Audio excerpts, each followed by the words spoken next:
Escuta bem o que vou te contar nos próximos minutos, porque a história que você está prestes a ouvir é sobre o momento exato em que uma mãe descobriu que havia criado um monstro que estava destruindo seus filhos na frente dela, um monstro que ela havia alimentado, vestido, educado e que agora usava aquele amor contra ela. Meu nome é Roberta, sou médica, tenho 45 anos e naquela noite, quando meu filho de 8 anos fez uma pergunta inocente, algo dentro de mim acordou.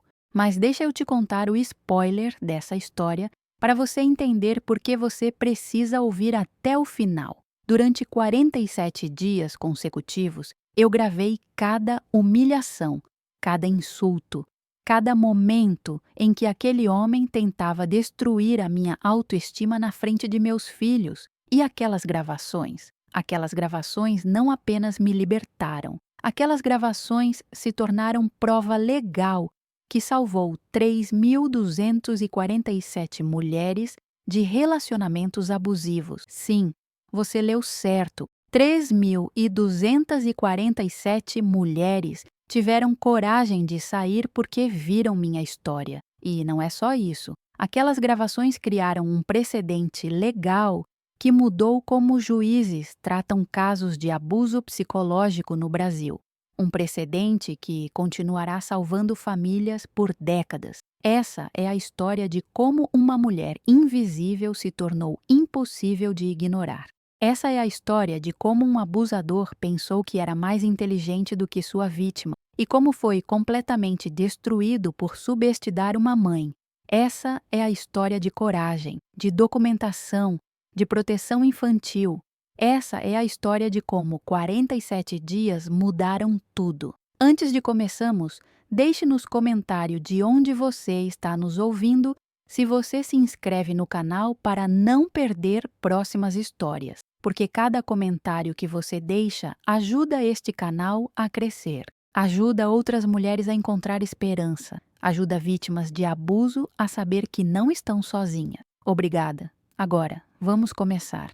Meu filho de 8 anos entrou no meu quarto com os olhos vermelhos de choro. Isso foi tudo que levou minha vida inteira a desabar em um instante. Não foi um acidente que mudou tudo. Não foi uma doença que me fez acordar.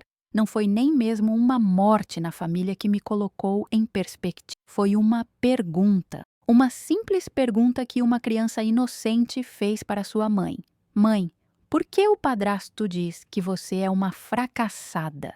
Aquelas palavras explodiram dentro de mim de uma forma que nenhuma traição conjugal, nenhum roubo financeiro, nenhuma infidelidade poderia ter feito, porque não era apenas sobre mim, sobre minhas fraquezas, sobre minhas falhas pessoais. Era sobre a inocência de uma criança de 8 anos que estava sendo envenenada sistematicamente contra a sua própria mãe. Meu nome é Roberta. Tenho 45 anos, sou médica há 20 anos, trabalho em uma clínica especializada em pesquisa clínica e naquele momento, quando meu filho fez aquela pergunta, eu finalmente entendi. Eu não estava em um casamento, eu estava em uma guerra e meu filho era o prêmio que ambos estávamos disputando.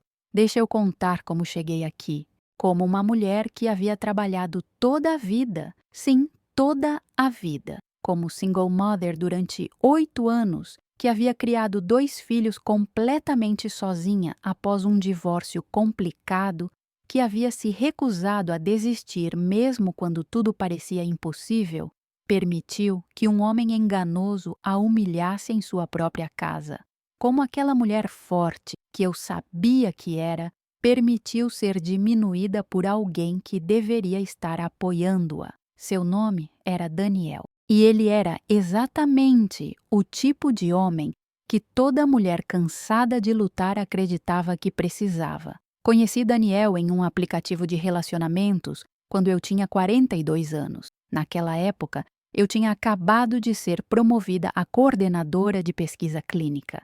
Tinha uma vida boa, tinha filhos bem ajustados, tinha estabilidade, mas tinha solidão. Aquele tipo de solidão que te mantém acordada à noite, Aquele tipo de solidão que te faz questionar se você merecia algo mais. Aquele tipo de solidão que torna qualquer atenção masculina extremamente sedutora. Daniel era charmoso, talvez muito charmoso. Ele era rico. E sim, eu admito que aquilo importava quando você passou 8 anos lutando para pagar aluguel e comida. Ele tinha uma vida que parecia vinda de uma revista. Viagens, restaurantes caros, conversas sofisticadas. Mais importante, ele parecia estar genuinamente interessado em mim, em Roberta, a mulher, não apenas a mãe. Seus filhos vão ter uma vida melhor, ele prometeu em nosso terceiro encontro, enquanto comíamos em um restaurante sofisticado que eu nunca teria escolhido. Era muito caro. Você vai poder descansar, ele sussurrou no meu ouvido uma semana depois, enquanto me abria a porta do carro. Você não precisa trabalhar tão duro. Deixa isso para os homens. Ele beijou meu rosto em nosso 8º encontro. E como uma mulher ingênua, cansada, solitária, eu acreditei. Nos casamos 8 meses depois. Era um casamento pequeno, apenas amigos próximos. Meus filhos estavam lá. Pedro tinha 8 anos, Marina tinha 12. Nos primeiros 3 meses após o casamento, quando nos mudamos para a casa dele, em um condomínio fechado de luxo, tudo pareceu perfeito, como aqueles filmes de Hallmark, onde a vidinha fraturada é milagrosamente consertada por um príncipe encantado. Daniel era atencioso com as crianças, brincava com elas, ajudava nos deveres de casa, levava meu filho ao futebol, levava minha filha ao shopping. Mas então, e vocês sabem como essas histórias funcionam, algo mudou, e mudou gradualmente. Tão gradualmente que você não percebe que está descendo um abismo até estar completamente no fundo. Começou com comentários inocentes, ou aparentemente inocentes. Roberta, você trabalha demais. Nenhuma mulher de verdade trabalha tanto quanto você trabalha. Você deveria estar em casa cuidando das crianças. Deixar que um homem cuide da família é o papel natural da mulher. No início, eu respondia, argumentava, explicava que eu sou médica, que eu tenho ambições profissionais, que eu gosto do meu trabalho, mas gradualmente aqueles comentários me desgastaram. Reduzir minhas horas de trabalho como médica, passei a trabalhar apenas 3 dias por semana, e então vieram mais comentários. Roberta, você ganha muito pouco, você deveria estar ganhando mais, mas com sua competência... Bem, não é de admirar que você ganha tão pouco. Aquilo me atingiu de uma forma diferente, porque meu trabalho em pesquisa é bem remunerado. Mas ao lado do dinheiro de Daniel, claro que parecia nada. Comecei a questionar minhas habilidades profissionais. Comecei a depressão silenciosa. Então vieram os comentários sobre as crianças. Roberta, você não cuida bem das crianças. Pedro está ficando indisciplinado. Marina está muito insegura.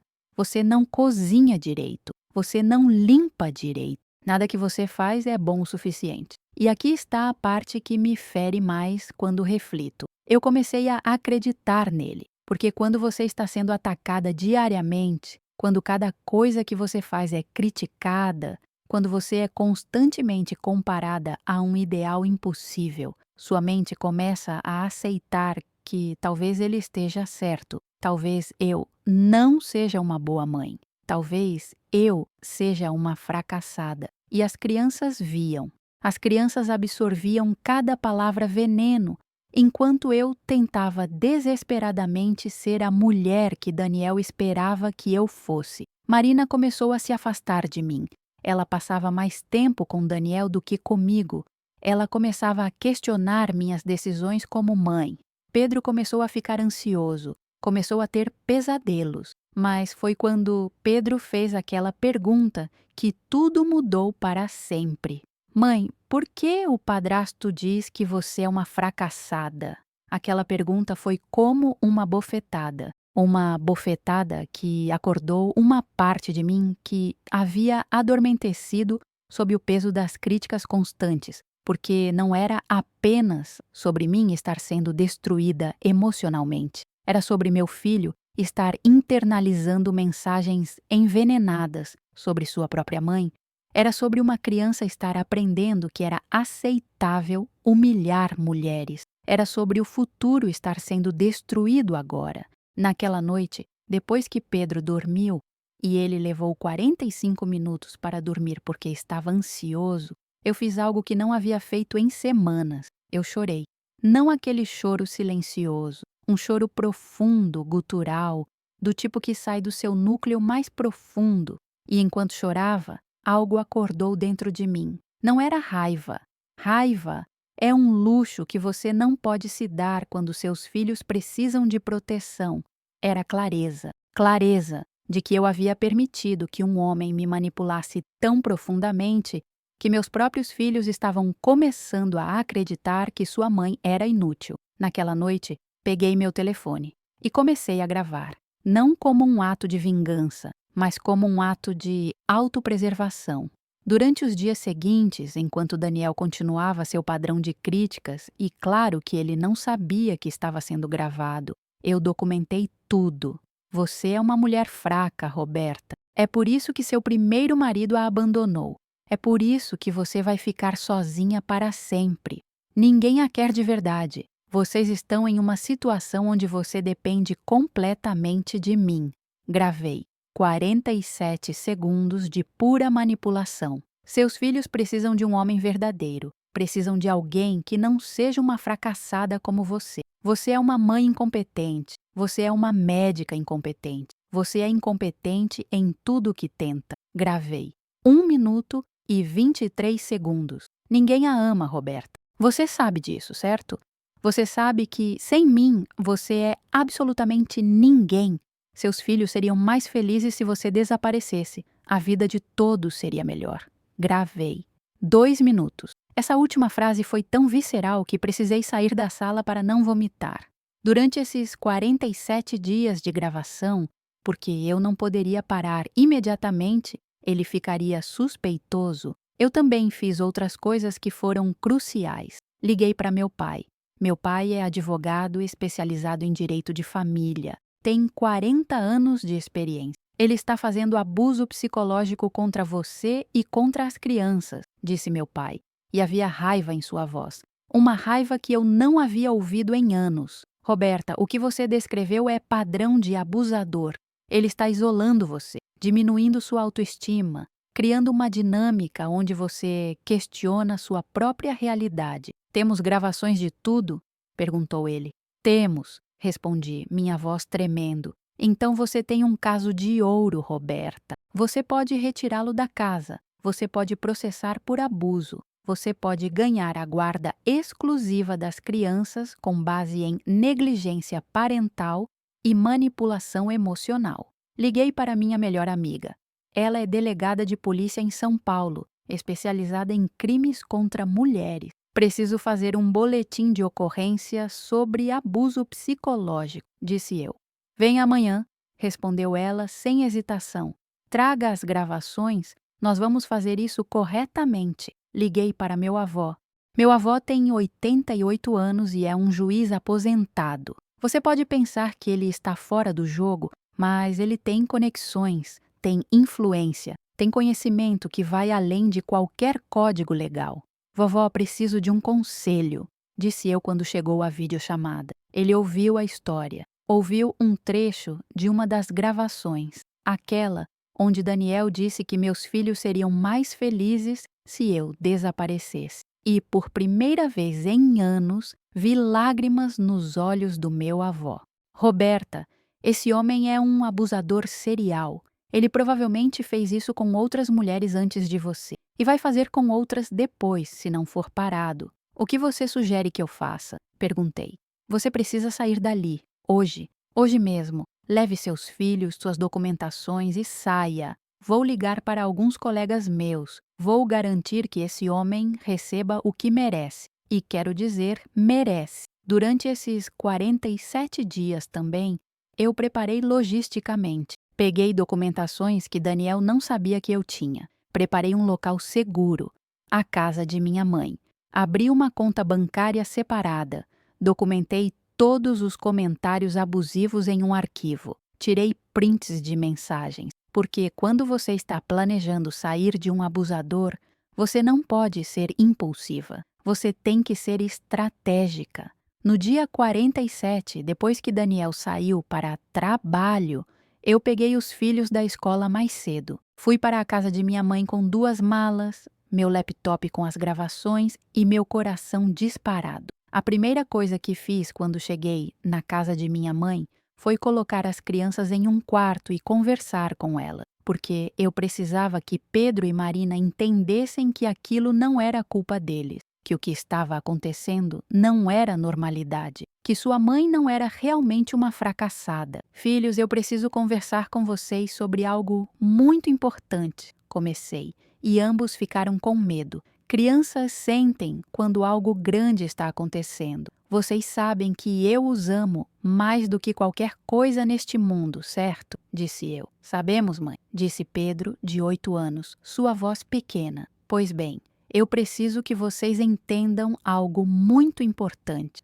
Aquilo que o padrasto fala sobre mim não é verdade. Eu não sou uma fracassada. Eu sou uma mulher forte que trabalhou toda a sua vida para cuidar de vocês. Marina começou a chorar imediatamente. Mãe, eu sentia tanta raiva de você porque ele dizia essas coisas. Eu acreditava que ele estava certo, mas você não fez nada de errado. Ela chorava. Eu sei, querida, e você vai entender mais tarde que aquilo que ele fez é chamado de abuso emocional. Ele estava tentando me controlar, humilhando a mim e vocês. Ele estava tentando me fazer desaparecer emocionalmente para que vocês dependessem apenas dele. Então a gente não vai mais morar com ele? Perguntou Pedro. Não, a partir de agora a gente vai morar longe dele. E vocês vão ver que tudo vai ficar melhor. Vocês vão ver que tudo que vocês acreditavam sobre mim era mentira. Naquela noite, depois que as crianças dormiram, eu liguei para meu pai. Pai, eu saí. Estou na casa de mãe com as crianças e as gravações. Perfeito. Você fez a coisa certa. Amanhã vamos começar o processo legal. No dia seguinte, acordei cedo. Peguei as gravações, 47 arquivos de áudio, cada um documentando o abuso sistemático. Peguei minhas documentações, peguei os documentos das crianças, dirigi para a delegacia onde minha amiga delegada estava esperando. Oi, Roberta, ela disse, abraçando-me. Vamos tornar esse homem responsável. Passamos 4 horas descrevendo tudo. Cada comportamento, cada comentário, cada dinâmica abusiva. Ela digitava tudo no sistema. Então, apresentei as gravações. Minha amiga ouviu os primeiros 3 minutos de uma delas. Seu rosto endureceu. Isso é abuso psicológico claro e documentado. Roberta, você fez o certo em gravar tudo. Isso vai ser crucial. Fiz um boletim de ocorrência formal sobre abuso psicológico, sobre manipulação emocional, sobre negligência parental, porque expor crianças a abuso é negligência. Depois, fui para o escritório de meu pai. Você está pronta para isso? Perguntou ele. Estou, respondi. Mas preciso que você entenda. Eu não quero vingança. Quero proteção para mim e para as crianças. Vamos focar em proteção então, respondeu meu pai. Vamos focar em ganhar guarda exclusiva, em criar uma ordem de restrição e em processar por danos morais baseado nas gravações. Naquela tarde, meu pai entrou com uma ação de divórcio, que basicamente foi automática. Você não pode permanecer casada com alguém que está te abusando. Uma petição de guarda exclusiva para as crianças. Um pedido de ordem de restrição temporária, que significava que Daniel não poderia se aproximar de mim ou das crianças enquanto o caso estivesse em julgamento. Uma ação de danos morais por abuso psicológico. Quando Daniel recebeu a intimação, ele ficou em pânico. Imediatamente, ele começou a chamar, a enviar mensagens, a tentar negociar. Roberta, onde você está? Traga as crianças de volta. Roberta, vamos conversar sobre isso. Eu estava apenas brincando. Roberta, você está sendo irracional. Volte. Roberta, Você vai se arrepender de. Cada mensagem foi documentada. Cada chamada foi registrada, porque tudo que ele fazia agora era evidência. Meu avô entrou em contato com alguns colegas seus no tribunal, não para influenciar a decisão. Ele é muito ético para isso, mas para garantir que o caso seria tratado com a seriedade que merecia. A primeira audiência de proteção temporária foi marcada para 10 dias depois. Durante esses 10 dias, as crianças começaram a se recuperar. Pedro começou a dormir melhor. Marina começou a rir novamente. E eu comecei a lembrar quem eu era. Não era a mulher que Daniel havia tentado convencer que eu era. Era Roberta, médica, mãe, mulher forte. A audiência foi marcada para um tribunal federal, porque meu avô havia levantado questões sobre direitos constitucionais de proteção contra abuso, o que mudou a jurisdição para federal. Aquilo foi estratégico.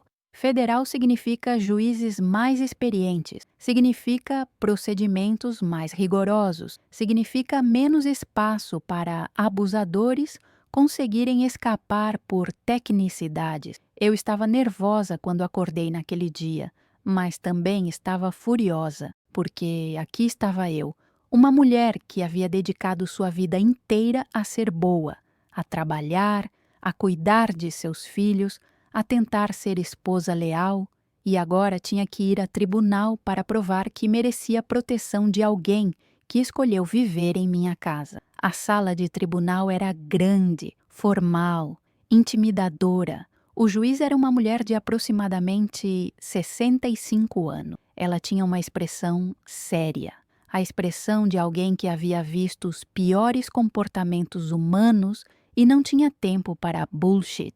Meu advogado, que era meu pai, se levantou.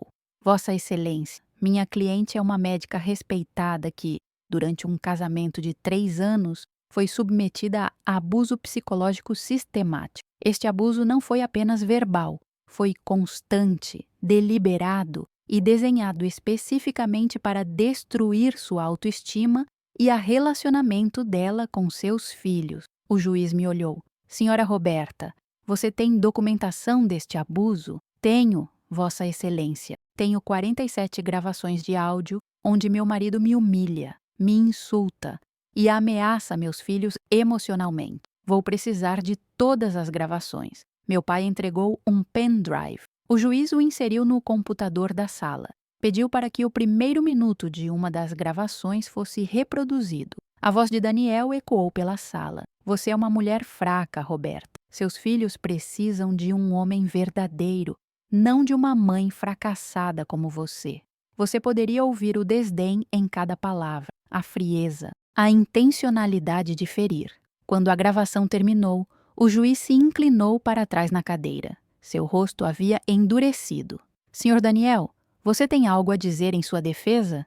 Daniel se levantou, seu advogado ao lado dele. Vossa Excelência, as gravações foram feitas sem meu consentimento. São inadmissíveis. Além disso, são sacadas de contexto. Eu estava apenas brincando com minha esposa. Você estava brincando? Perguntou o juiz, sua voz fria. Sim, Vossa Excelência.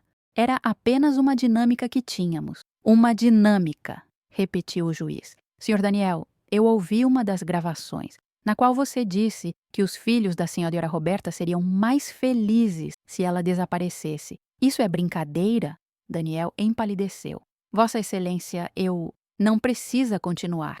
A questão sobre a admissibilidade das gravações é resolvida. Em este estado, uma das partes pode gravar conversas sem consentimento da outra, e aquelas gravações são admissíveis em tribunal. É lei.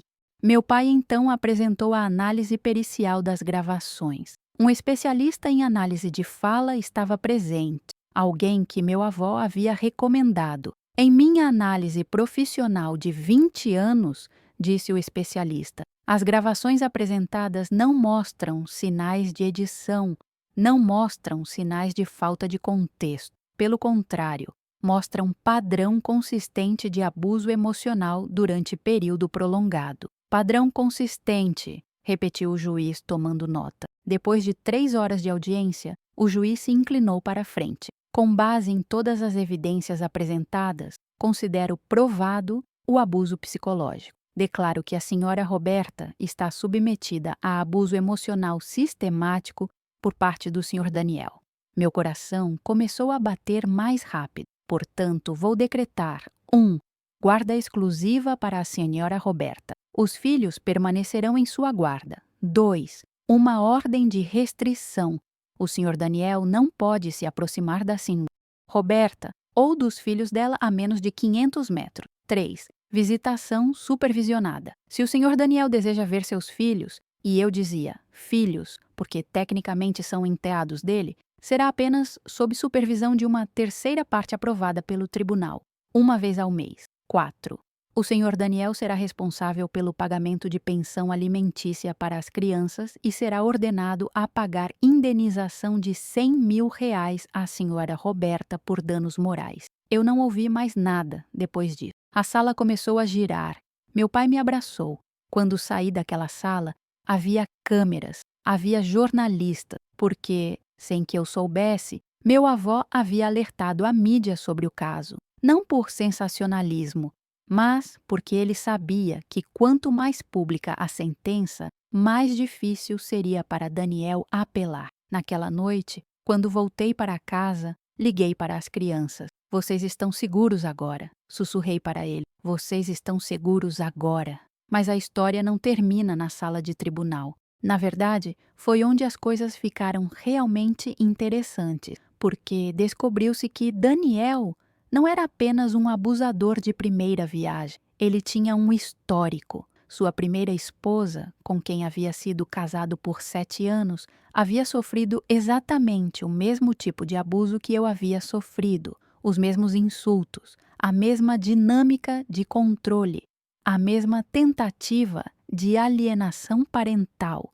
Mas ela não tinha meu avô, não tinha meu pai, não tinha minha amiga delegada. Ela havia simplesmente desaparecido de São Paulo para Rio de Janeiro, tentando escapar do fantasma emocional dele. Quando minha história vazou na mídia e quando minha luta se tornou pública, aquela mulher viu meu nome, ela viu minha foto e ela reconheceu. Ele fez exatamente isso comigo. Ela havia me escrito em uma mensagem privada que recebi uma semana após a audiência. Seu nome era Cristina. Ela havia me encontrado através de um artigo no jornal que meu avô havia arranjado ser publicado. Como você conseguiu escapar? Perguntei quando conversamos. Eu não escapei, respondeu ela. Eu apenas desapareci. Tentei fingir que aquele casamento nunca aconteceu, mas nunca consegui, porque minha filha, que agora tem 15 anos, cresceu questionando seu próprio valor porque viu seu pai humilhar sua mãe. Cristina, você gostaria de reabrir seu caso? Perguntei. Eu poderia? Sim. Com as gravações de Daniel que eu tenho, podemos mostrar que ele é um abusador serial, que isso é padrão de comportamento dele, não um incidente isolado. Isso muda completamente a dinâmica legal. Com meu pai representando ambas nós, reabrimos o caso de Cristina. E dessa vez, com as evidências do meu caso, mostrando o padrão de abuso, Cristina ganhou. Ela ganhou guarda exclusiva de sua filha. Ela ganhou pensão alimentícia. Ela ganhou indenização por danos morais. 2 mulheres, 2 famílias, protegidas da mesma pessoa por causa da coragem de uma delas documentar. Mas isso ainda não era tudo, porque meu advogado recebeu uma ligação de outra mulher, depois outra, depois outra. No total, foram 7 mulheres que descobriram que haviam sido casadas em diferentes períodos com o mesmo homem, não todas sob o mesmo nome. Daniel havia usado 3 nomes diferentes durante seus casamentos. 7 mulheres que ele havia casado. Quando isso foi descoberto, a polícia entrou. Daniel foi acusado de fraude conjugal, de falsificação de documentos, de roubo financeiro, porque ele havia feito com muitas daquelas mulheres exatamente o que havia tentado fazer comigo: ganhar acesso às suas contas bancárias e depois drená-las. 2 anos depois do divórcio, Daniel foi sentenciado a 8 anos de prisão, não apenas pelos meus casos, mas pela soma de todos os abusos. E enquanto ele estava na prisão, algo incrível começou a acontecer. Meu projeto Mães Documentadas começou como uma ideia simples. Eu havia recebido tanta atenção após meu caso se tornar público que comecei a receber mensagens de outras mulheres. Como você teve coragem de documentar? Como você sabia que era legal? Como você coletou provas? Como você protegeu seus filhos? E eu pensei, se tantas mulheres estão fazendo essas perguntas, então existe uma necessidade real. Então comecei um site, bem básico, apenas informações sobre como documentar abuso legalmente em diferentes estados. Em um mês, recebi 500 visitas. Em 2 meses, 5.000. Em 3 meses, 50.000. As histórias começaram a chegar. Senhora Roberta, sua história me salvou. Gravei meu marido me humilhando e levei ao tribunal. Ganhei a guarda dos meus filhos. Sua história me mostrou que não era loucura minha, que o abuso era real. Porque você documentou, eu tive coragem de documentar. E agora, minha filha está crescendo, sabendo que sua mãe se ama. Eu recebi ligações de advogados especializados em direito de família que queriam colaborar, de psicólogos que queriam oferecer consultoria, de mulheres que queriam compartilhar suas próprias histórias. Mães Documentadas cresceu de um projeto lateral meu para uma organização completa.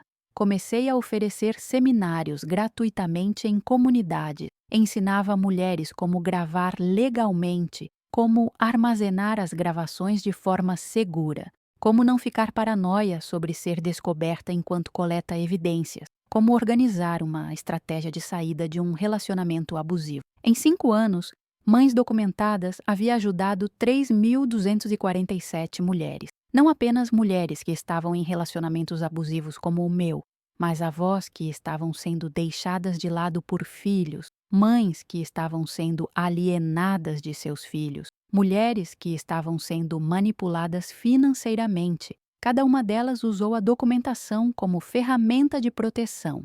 Cada uma delas ganhou seus casos e cada uma delas reconstruiu suas vidas. Recebi um prêmio internacional de direitos humanos. Fui nomeada para um prêmio de Mulher do Ano por uma revista importante. Recebi convites para falar em universidades. Em 2027, o meu caso foi estudado em faculdades de direito como um precedente importante para proteção em casos de abuso psicológico. Mas o reconhecimento que mais importou veio de meus filhos. Pedro agora tem 15 anos. Ele é um adolescente confiante que não acredita nas mentiras que alguém lhe diz sobre sua mãe.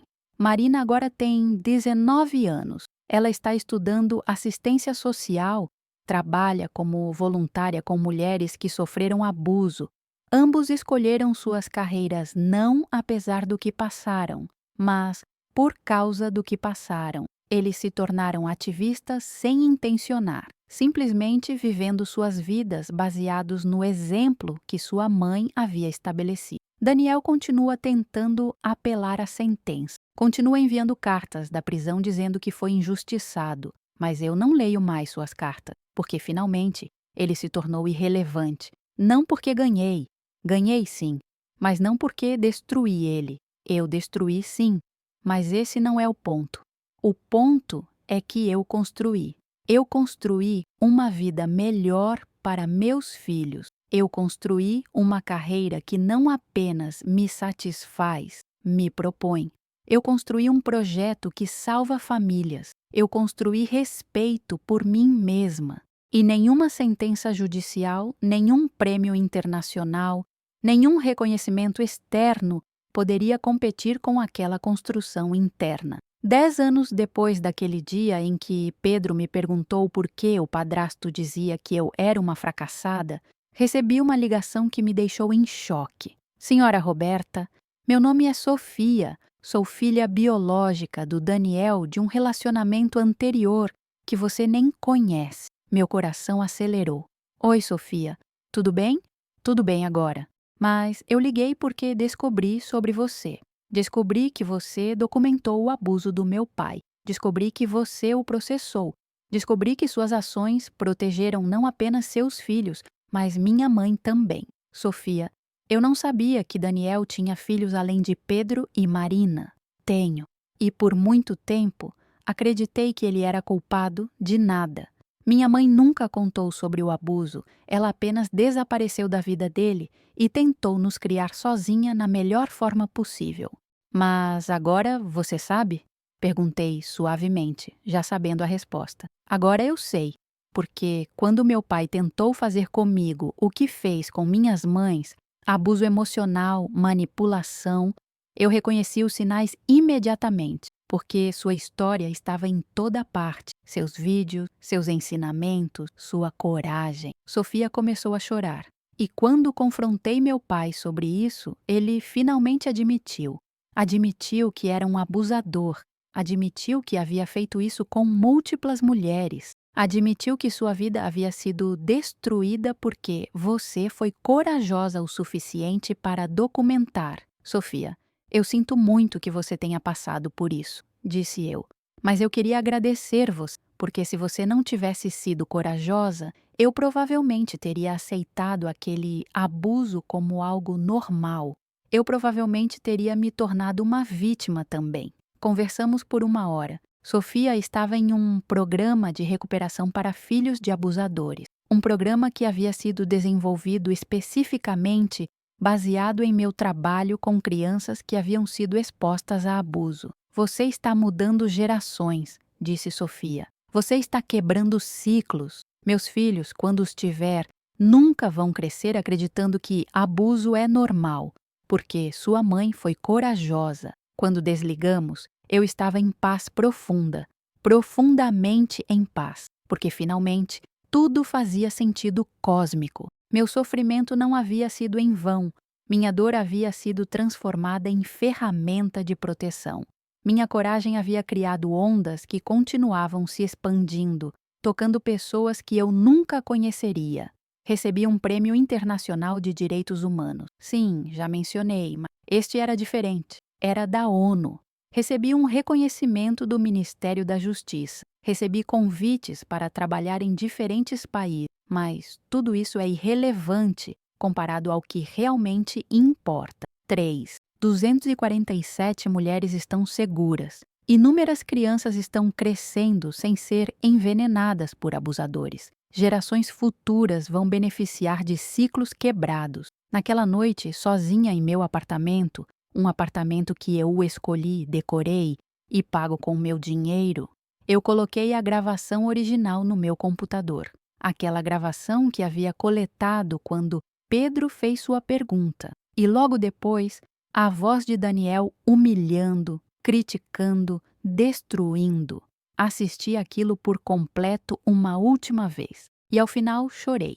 Não de tristeza, não de raiva, mas de gratidão.